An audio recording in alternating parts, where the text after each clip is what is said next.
My name is Shawn Wui, and I'm in U.S. History Period 1 regulars with Miss Rulli.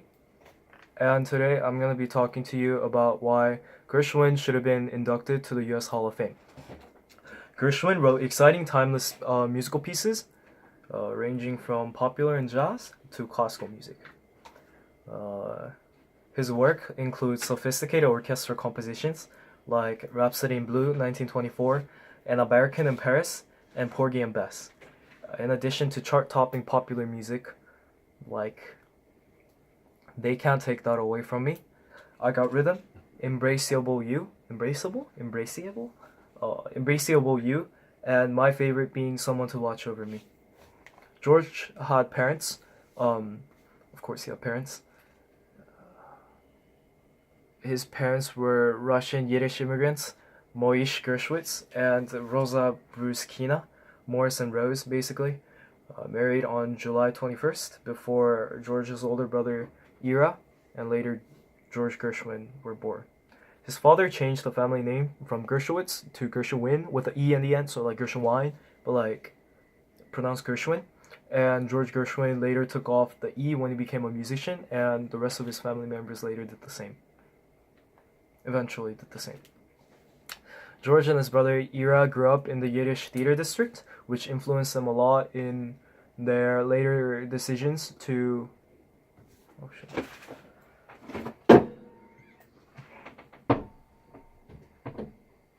Sorry, I just noticed that one of my guitars fell over. I had to put it back. What was I?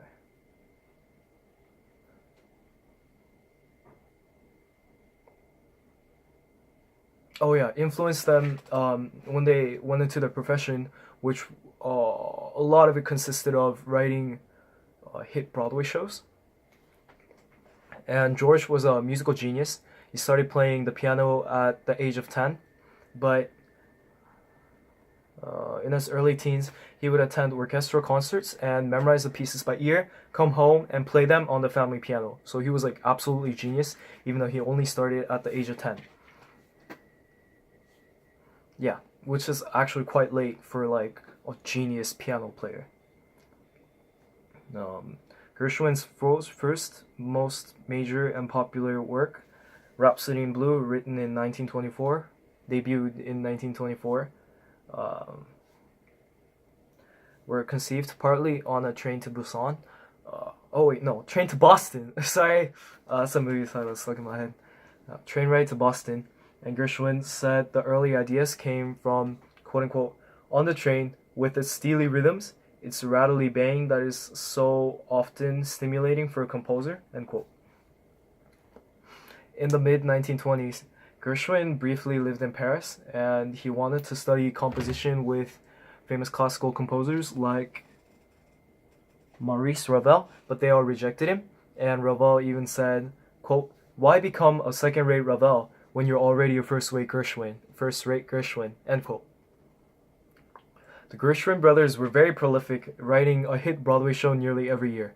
Lady Be Good in 1924, Tiptoes in 1925, OK in 1926, featuring my favorite Gershwin song, Someone to Watch Over Me, as aforementioned. Funny Face in 1927, and skipping a year, in 1929, Showgirl, and in 1930, the year after, Girl Crazy, which was later reworked into a much more famous show, or more than it already was.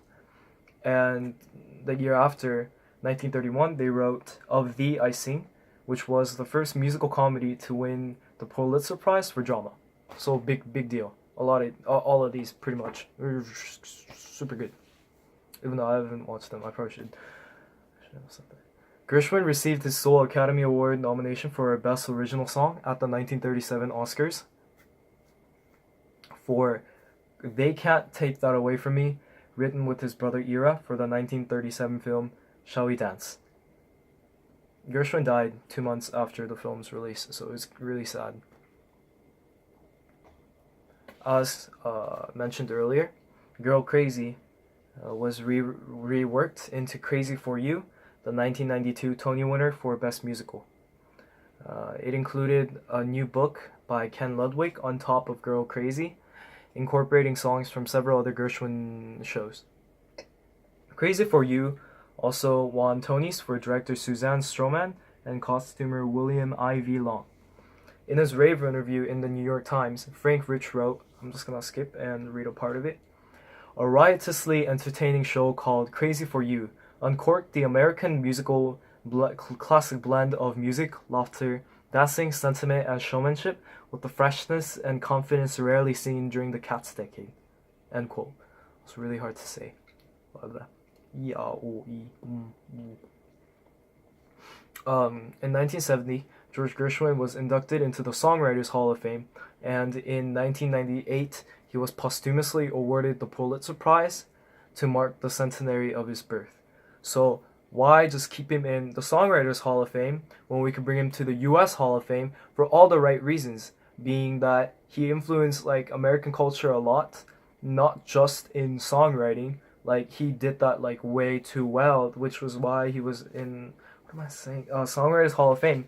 But he also influenced American culture, American like Broadway culture, American music culture, and like American culture in general. And he influenced America in general. So he was really, really good, and he was a really important figure. And if George Gershwin wasn't here, we wouldn't have Someone to Watch Over Me, which is like one of like the best songs in like history. And we wouldn't have all these countless like different Broadway shows that were really good, and even as mentioned earlier, praised to be rarely seen during the Cats era, which Cats, you know how much of an impact that had. So let's bring Gershwin into the U.S. Hall of Fame. Gershwin for the win. Vote for Gershwin.